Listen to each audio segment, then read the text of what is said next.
En este video te enseñaré a resolver un problema tipo examen de dinámica de fluidos, más específicamente del problema del gran tanque con un orificio. Conforme leamos el enunciado del problema, vamos a hacer una gráfica que nos ayude a ubicarnos mejor.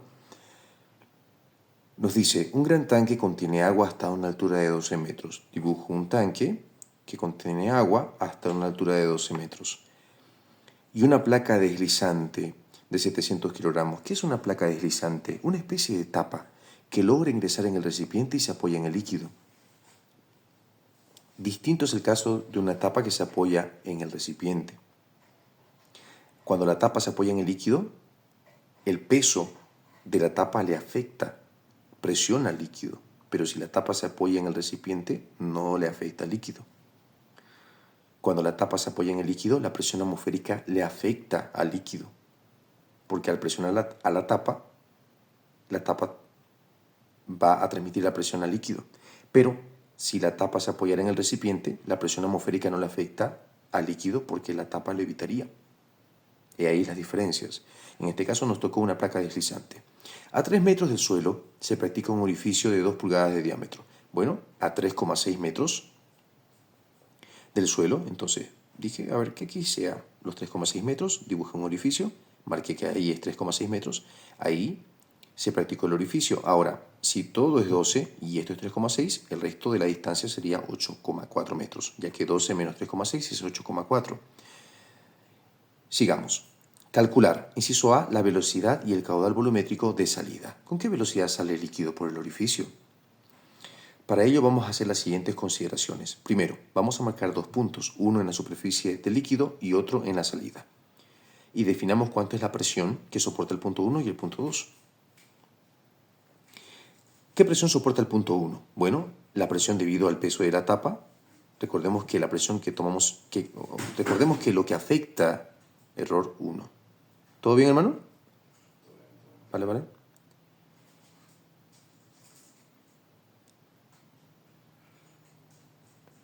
Haremos las siguientes consideraciones. Primero, ¿qué presión soporta el punto 1? Recordemos que lo que presiona es lo que está encima. Entonces, ¿qué tiene encima el punto 1? La tapa y luego el aire del ambiente. Así que la presión del punto 1 sería la presión debido al peso de la tapa más la presión atmosférica, que es la presión del aire del ambiente. Eso escribe acá. La presión del punto 1 es igual a la presión debido al peso de la tapa más la presión atmosférica. Por cierto, la presión debido al peso de la tapa se lo tuvo que calcular aparte. ¿Cómo? Aplicando la fórmula de la presión, que sería esta de acá en el formulario de física 2. La presión viene indicado acá la fórmula, fuerza sobre área. Así que apliqué la fórmula fuerza sobre área. En este caso la fuerza que presiona sería la fuerza del peso de la tapa. Así que en vez de fuerza coloqué peso. Y el peso tiene por fórmula masa por gravedad. El área, vamos a asumir que el tanque tiene forma cilíndrica, a menos que la pregunta especifique lo contrario. Y bueno, el cilindro tiene esta forma. Así que la tapa tiene la forma de círculo. Y para un círculo el área es pi por radio cuadrado. Entonces he colocado en vez de área pi por radio cuadrado. He decidido representar el radio de la tapa con R mayúscula y el radio del agujero lo vamos a representar con R minúscula porque es más pequeño. Y bueno, reemplazamos datos. La masa de la placa era de 700 y la gravedad 9,8, que es su valor estándar. Pi, el radio, sería, bien indicado acá al final, 2 metros.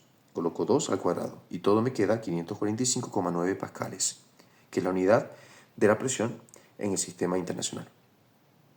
Bueno, ¿cuánto es la presión que soporta el punto 2? Como está expuesto al aire del ambiente, directamente recibiría la presión atmosférica. Así que la presión del punto 2 es igual a la presión atmosférica. La velocidad del punto 1 va a ser aproximadamente 0. ¿Pero por qué? Porque este es un orificio pequeño. 2 pulgadas de diámetro sería pequeño comparado con 12 metros, por ejemplo. Entonces, como es pequeño, sale poquito líquido. Si el orificio fuera grande, saldría mucho líquido y esto bajará rápido. Pero como es pequeño, sale poco líquido y esto baja muy lentamente. La velocidad con la que baja es muy pequeña, prácticamente 0. Por eso lo vamos a redondear a 0. Luego, la altura hasta el punto 1 y hasta el punto 2. Para medir la altura, hay que colocar un eje cartesiano XY.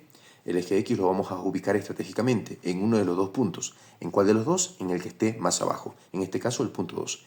Dibujamos el eje X y el eje Y. Vamos a dibujarlo donde consideremos mejor. En este caso, lo he colocado pegadito al tanque. Bien, ¿cuánto es la altura hasta el punto 1 desde el origen del sistema cartesiano? Bueno, sería 8,4 metros. Anoto eso. ¿Y cuánto sería la altura hasta el punto 2? Bueno, el punto 2 está al ras, está justo en el eje X, así que su altura es 0. Anoto, altura 2 igual 0. Y luego aplico la ecuación de Bernoulli, que es una de las dos ecuaciones que se aplican en dinámica de fluidos. ¿Qué es esta? Presión 1 más densidad, gravedad, altura hasta el punto 1 más un medio, densidad, velocidad del punto 1 al cuadrado, igual a presión 2 más densidad, gravedad, altura hasta el punto 2 más un medio, densidad, velocidad del punto 2 al cuadrado. Bueno, la velocidad 1 dijimos que lo íbamos a redondear a 0, así que si esto es 0, todo será 0, se tacha. Y también la altura hasta el punto 2 será 0, y si es 0, todo será 0 y se tacha. ¿Qué me quedaría? Presión 1, que ya vimos que era igual a esto, así que reemplazo. Esto se copia, esto se fue, igual, la presión 2, que vimos que era igual a esto, reemplazo. Esto se fue, más esto se copia.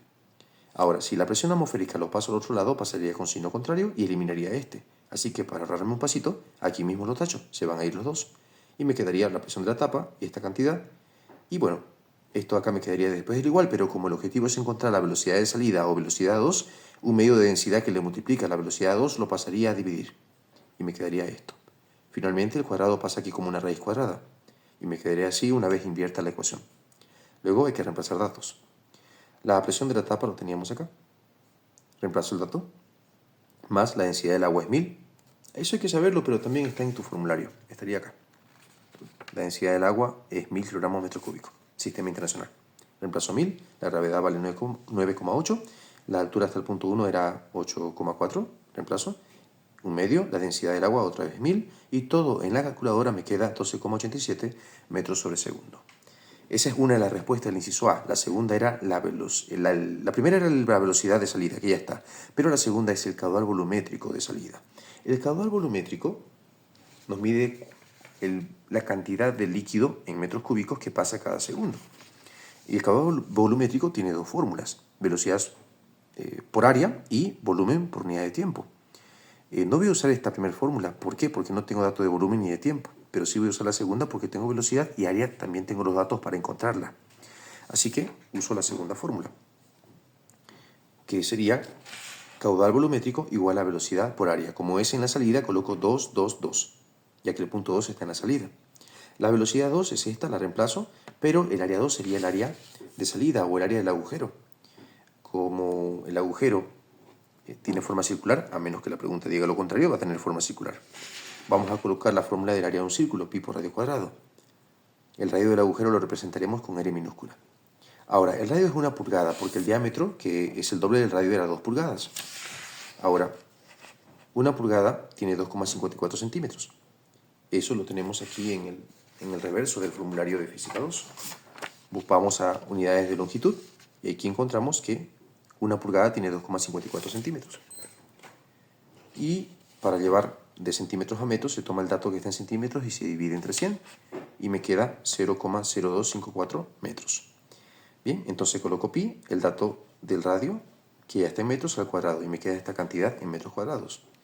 Bueno, eso reemplazo aquí, y todo en la calculadora me quedó 0,026 metros cúbicos sobre segundo. Y hasta el inciso A. ¿Qué me dice el inciso B? ¿A qué distancia del tanque llega el chorro de agua? Esta distancia, ¿cuánto es? Y el inciso C me dice en cuánto tiempo se llenaría un recipiente de 30 litros. Vamos con el inciso B. Para encontrar la distancia, a qué distancia del tanque llega el chorro de agua, esta distancia, que vamos a llamar X, necesito aplicar fórmulas de movimiento parabólico, porque si tomamos en cuenta, esto es la mitad de un movimiento parabólico, así que tengo que aplicar las fórmulas de movimiento parabólico. Ahora, las fórmulas de movimiento parabólico que vamos a aplicar son estas dos. Altura igual a velocidad inicial componente y por tiempo más un medio gravedad tiempo cuadrado, y distancia horizontal igual a velocidad inicial componente x por tiempo. Ahora, en el movimiento parabólico, en la parte más alta la velocidad es completamente horizontal. Así que la velocidad de salida sería una velocidad horizontal. Aquí me dice de la velocidad inicial, en este caso la velocidad inicial es la velocidad de salida. Con la que empieza el movimiento parabólico sería la velocidad de salida, y es horizontal. Pero en la fórmula me dice coloque la componente y. Bueno, pero la velocidad es horizontal, no tiene nada de vertical, no tiene componente y, así que la componente y es 0. Y si esto es 0, todo se hace 0 y me queda solamente y del otro lado esta cantidad. y de aquí obtendré el tiempo que tarda en caer el chorro de agua, en llegar desde la salida hasta el suelo. Entonces, pues despejo el tiempo, 2 que está dividiendo, que está abajo, lo paso al otro lado arriba a multiplicar, y la gravedad que está al lado lo paso a dividir. El 1 se sobreentiende y me queda así. Finalmente el cuadrado lo paso como raíz, invertida la ecuación me queda de esta forma, reemplazando datos. 2, y sería la altura de caída del chorro. La altura de caída es 3,6 metros, así que reemplazo acá 3,6. Y finalmente la gravedad 9,8. Esto me queda 0,86 segundos. Y este dato de tiempo me va a servir para reemplazar aquí. Aquí me dice coloque la componente horizontal de la velocidad inicial, pero ya habíamos dicho que aquí la velocidad es completamente horizontal, así que debo colocar la velocidad 2 completa. La velocidad 2 tiene el valor de 12,87. Entonces, aquí aclaro eso, es la velocidad 2 completa, que vale 12,87. Y el tiempo lo habíamos calculado acá. Así que reemplazo. Y todo en la calculadora me queda 11,07 metros. Esa es la distancia desde el tanque hasta el lugar donde cae el chorro de agua. Y si en ese lugar se coloca un recipiente de 30 litros, ¿en cuánto tiempo se llenaría? Es la pregunta. Entonces, como me da el dato en litros, voy a llevar el caudal volumétrico de salida a litros sobre segundo, porque en el sistema internacional está en metros cúbicos sobre segundo. Entonces tomo el dato y lo llevamos a litros sobre segundo. ¿Cómo lo llevamos de metro cúbico a litros? Hay un factor de conversión que dice que un metro cúbico tiene 1000 litros. Eso también está en el reverso del formulario. Vamos a unidades de volumen y aquí encontramos que un metro cúbico tiene 1000 litros. Entonces coloco metro cúbico abajo para que se simplifique con el metro cúbico que tengo aquí arriba y litros me queda ahí. Entonces multiplicando me queda 26 litros sobre segundo. Tenemos que considerar que el caudal volumétrico es constante. En cada punto del movimiento del líquido tiene el mismo valor. Entonces, si el caudal volumétrico en este punto es de 26 litros sobre segundo, al llegar acá también es de 26 litros sobre segundo. Entonces, aquí vamos a ocupar la otra fórmula del caudal volumétrico, la que decía que el caudal volumétrico es igual a volumen sobre tiempo, porque ahora tengo datos de volumen que sería 30 litros y me piden el tiempo. Así que despejo el tiempo. Este pasa a multiplicar, este pasa a dividir y me queda así. El volumen del recipiente es de 30 litros. Entonces coloco 30 litros. El caudal volumétrico ya en litros sobre segundo me quedó 26. Litros con litros se va y me queda segundos. Y bueno, el tiempo que tardaría en llenar el recipiente de 30 litros sería 1,15 segundos. Resaltamos el resultado, marcándolo. Esa es la respuesta del último inciso, el inciso C.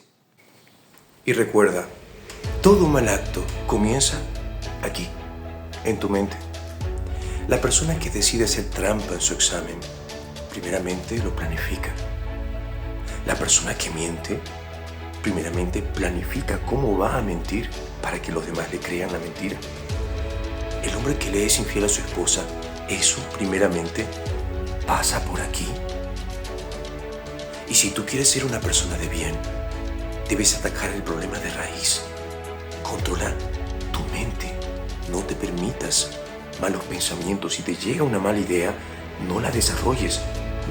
Corta la mala idea, corta esos malos pensamientos, ni bien lleguen. Córtalos de raíz. Solo así lograrás ser una persona de bien, de verdad, en todas las áreas de tu vida. Haciendo esto, vas a contar con la bendición de Dios porque Dios respalda a los que llevan una vida correcta. De tal manera que todas las cosas que hagas, todas las cosas que emprendas te van a salir bien, porque Dios va a estar contigo. Sé una buena persona.